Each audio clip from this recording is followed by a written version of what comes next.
Walaupun sudah merasa telat untuk tiba di sekolah, Salma lebih memilih untuk berjalan kaki menuju terminal dan menaiki Kopaja. Padahal ia bisa saja lebih cepat tiba di sekolah jika ia menggunakan layanan dari salah satu mas-mas ini dari rumah. Entah kenapa bapak ini belum menyeberangi jalan hingga Salma datang. Padahal sedari tadi bapak ini berdiri tepat di depan pos polisi. Dan di sebelahnya ada polisi yang harusnya sedari tadi sudah menyeberangkan bapak ini. Kembaliin bang. Tapi di atas kakak minta. Sejak kapan kembalian harus diminta? Anda ini sebagai kasir bagaimana sih? Orang bayar pakai uang besar, ya kasih kembalian lah. Pakai acara marah-marah lagi. Jaka tingkir bawa golok. Mas Jaka tingkir? Salma tiba di depan gerbang sekolah tepat ketika lagu Indonesia Raya selesai dikumandangkan. Akan tetapi, dari sini terlihat tidak ada murid-murid yang sedang berbaris melakukan upacara. Apakah karena di sekolah ini sehabis menyanyikan lagu Indonesia Raya langsung bubar? Tanpa ada amanat pembina upacara? Wah, enak bener dong. Karena upacara bendera menjadi hal yang menyenangkan tanpa adanya amanat pembina upacara. Di sekolah yang sebesar ini setidaknya memiliki ratusan siswa yang bersekolah di situ. Dan di hari Senin pagi, jumlah siswa yang telat untuk menghadiri upacara bendera sebanyak 2. Yang benar saja, sekolah sebesar ini dan jumlah siswa yang telat mengikuti upacara bendera hanyalah 2. Sekolah ini harusnya mendapat rekor muri karena siswanya yang terlampau rajin. Itu luka lo bisa infeksi kalau nggak segera dibersihin. Hei, apakah orang tua Anda tidak pernah mengajarkan jangan pernah menyentuh kepala orang yang baru saja Anda temui? Apalagi yang Anda coba sentuh itu adalah sebuah luka. Beda ceritanya jika yang coba Anda sentuh adalah tombol ini, dan ini juga. Kalau itu sih harus. Ini kita kalau ketahuan bisa dihukum sama kepala sekolah. Nathan membantu Salma melewati dinding pagar utama sekolah menggunakan tangga. Akan tetapi, entah bagaimana, mereka lupa bahwa di sekolah mereka, setelah melewati pagar utama, masih ada sebuah pagar lagi yang harus mereka lewati, yang kebetulan masih tertutup. Jangan ngintip. Anda yakin dia akan menurut hanya dengan perintah jangan ngintip? Cowok ABG SMA yang nakal dan berandal seperti dia. Belum lagi, dia sedang berada dalam usia di mana puncak hormonnya sedang dalam masa menggebu-gebu. Sudah pasti dia tidak akan sanggup melewatkan kesempatan yang ada di depan matanya.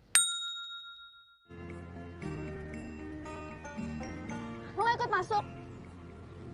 Nathan segera menghilang. Ke kamar mandi tentu saja. Memangnya kemana lagi? Sebelum memori yang barusan dilihatnya menghilang dari kepalanya. Gua nggak suka kerja sama sembarang orang, apalagi yang lelet. Ini data pengurus OSIS tahun 2000-an ke bawah. Belum sempat dibikin database-nya.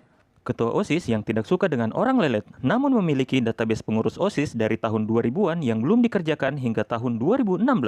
Bukankah itu berarti Anda dan seluruh pengurus OSIS lainnya sudah lelet selama 16 tahun? Seorang siswi SMA biasa tidak akan bisa melempar bola basket dan membuatnya terputar di udara seperti ini. Dan bagaimana mungkin ada seseorang yang bisa jatuh pingsan karena terkena bola basket yang terbuat dari karet dan dilempar oleh anak cewek SMA? Ya bisa saja sih pingsan asal yang lempar bolanya Shaquille O'Neal. Pakai kaki. Mana yang satu? Sebuah sekolah yang sangat spesial karena mampu mendatangkan seorang dokter ketika ada masalah kesehatan pada murid-muridnya. Tidak seperti sekolah normal lainnya yang hanya mampu bergantung pada minyak angin. Seorang dokter yang menggunakan stetoskop untuk memeriksa bagian bahu dari seorang pasien yang sedang menderita cedera kepala. Perhatikan anak cowok berikut ini. Anak ini seharusnya mendapatkan rekor muri karena mampu membaca surat Al-Fatihah di bawah 4 detik. Memperlihatkan aurat di dalam masjid atau musola merupakan hal yang amat terlarang, apalagi jika di tempat tersebut tidak dilengkapi dengan pembatas antara pria dan wanita. Untuk itu saya hadiahkan 10 poin keanehan. Nathan secara kebetulan membawa 2 helm kemana-mana walaupun ia sedang berkendara sendirian dan tidak berencana membonceng siapa-siapa. Sebuah perkelahian yang terjadi di pinggir jalan yang ramai, namun anehnya tidak ada satupun pengendara yang berhenti untuk singgah menyaksikan atau setidaknya memberi semangat kepada orang yang sedang berkelahi. Sebelumnya ini buat lo, beli paket internet. Rumah gue udah ada wifi. Kenapa chat gue gak pada dibales? Seharusnya Salma menjawab, Lu kira gua nggak punya kuota ya? Kalau gua nggak punya kuota, waktu lu ngirim chat, centangnya cuma 1, bukannya 2. Tapi jadi minum, Nathan! Nathan! Ini tuh jamu datang bulan gue, Nathan! Pada dasarnya, itu hanyalah ramuan kunyit yang jika terminum oleh Anda tidak akan membuat Anda mual-mual seperti ini, tapi malah menyembuhkan Anda dari asam lambung. Seorang cowok yang tanpa malu-malu mengakui bahwa ia pernah meminum jamu datang bulan di depan cewek gebetannya. Lo nggak? Lagi itu Rahma. Ya dia baik kok. Cuma bantuin gue. Nathan, Salma langsung bisa mengetahui bahwa itu adalah suara Nathan. Padahal ini adalah pertama kalinya Salma berbicara dengan Nathan lewat telepon. Karena seharusnya Anda akan kesulitan untuk mengenali suara orang lewat telepon jika itu adalah pertama kali Anda mendengarnya. Karena suara di telepon dan suara asli berbeda. Apalagi jika Anda tidak akrab dan baru beberapa hari mendengar suara orang tersebut. Ketika jam menunjukkan pukul 00:20, HP Salma berbunyi. Dan ternyata itu adalah balasan pesan dari Nathan. Tapi anehnya, jam di HP Salma menunjukkan bahwa ini adalah pukul 22. Itu artinya jam Salma berada di Indonesia bagian timur dan Salma berbaring di Indonesia bagian barat karena ada perbedaan waktu 2 jam di antara mereka. Ketika Nathan mengambil sebuah buku, di sebelahnya ada tumpukan buku yang terlihat menghadap menyamping. Namun dengan cepat buku-buku tersebut mengubah posisinya menghadap ke depan dan memperlihatkan wajahnya karena sadar akan masuk TV. Adalah hal yang mubazir jika membeli buah sebanyak ini sekaligus dan meletakkan di atas meja begitu saja. Bukankah di rumah ini cuma dihuni 3 orang? Atau jangan-jangan di rumah ini makanan pokoknya buah-buahan? Orang macam apa yang mengadakan pesta dan mengundang banyak orang ke rumahnya namun menutup pintu depan rumahnya seperti ini? Nenek itu ulang tahun sudah 3 kali. Seorang nenek yang berusia 3 tahun? Bang, masa saya nggak boleh naik sama dia bang? Boleh lah, dari pagi belum ada penumpang. Ayo naik. Bah, macam mana ceritanya kau mengaku dari pagi tidak ada penumpang? Muka kau saja masih segar bugar, tak berminyak, tak berkeringat.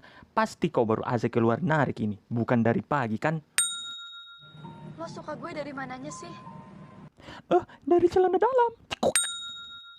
Anak-anak SMA yang bermain basket di pagi hari sebelum jam pertama dimulai dan masih mengenakan seragam SMA yang terbuat dari kain yang tidak menyerap keringat, hanya akan membuat pelajaran pertama mereka akan dipenuhi dengan kegiatan kipas-kipas karena kegerahan.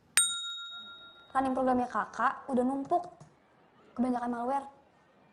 Kapan-kapan temenin gue beli laptop yuk. Supaya gue nggak dikadalin sama sales-sales.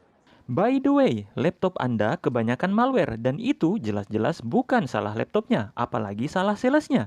Tapi sudah jelas karena salah Anda yang terlalu rajin mengklik link sembarangan dan tidak terpercaya dari internet.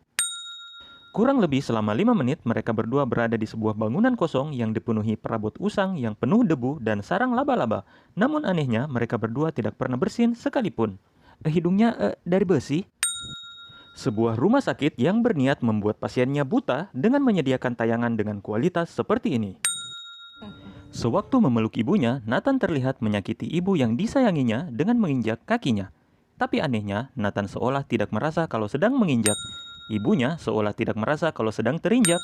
Dan Nathan tidak meminta maaf karena sudah menyakiti ibunya. Entah di mana tata krama Anda ketika Anda memasuki rumah orang dan berkeliling di dalamnya tanpa melepas sepatu terlebih dahulu. Salma kemana ya? Tadi tante telepon berkali-kali, tapi belum diangkat. Ketika hari sudah malam dan anak gadis Anda satu-satunya belum juga tiba di rumah dari sekolah, ditambah lagi telepon yang tidak diangkat-angkat, bukankah seharusnya ini adalah waktunya Anda untuk panik dan melapor polisi, bukannya duduk tenang seperti ini? Ini adalah adegan di mana seorang dokter gagal menyelamatkan nyawa pasiennya, di mana biasanya akan diakhiri dengan kalimat, maaf, kami sudah berusaha, tapi... dan seterusnya.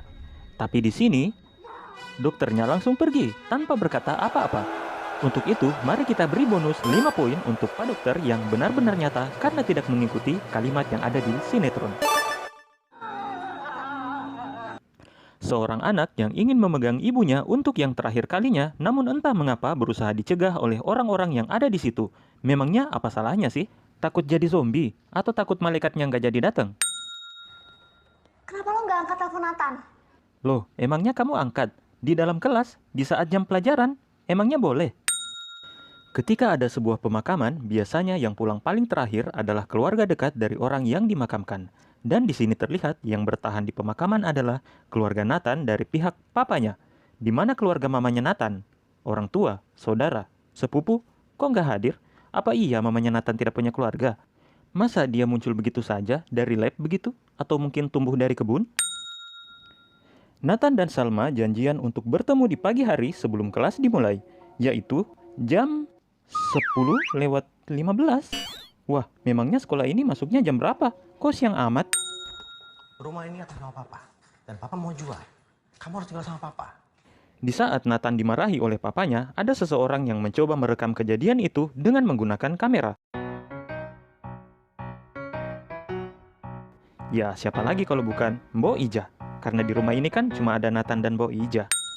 Melakukan hal seperti ini di tengah jalan pada pagi hari di saat turun hujan deras hanya akan membuat warga sekitar segera menelpon polisi karena mengira ada pasien rumah sakit jiwa yang terlepas.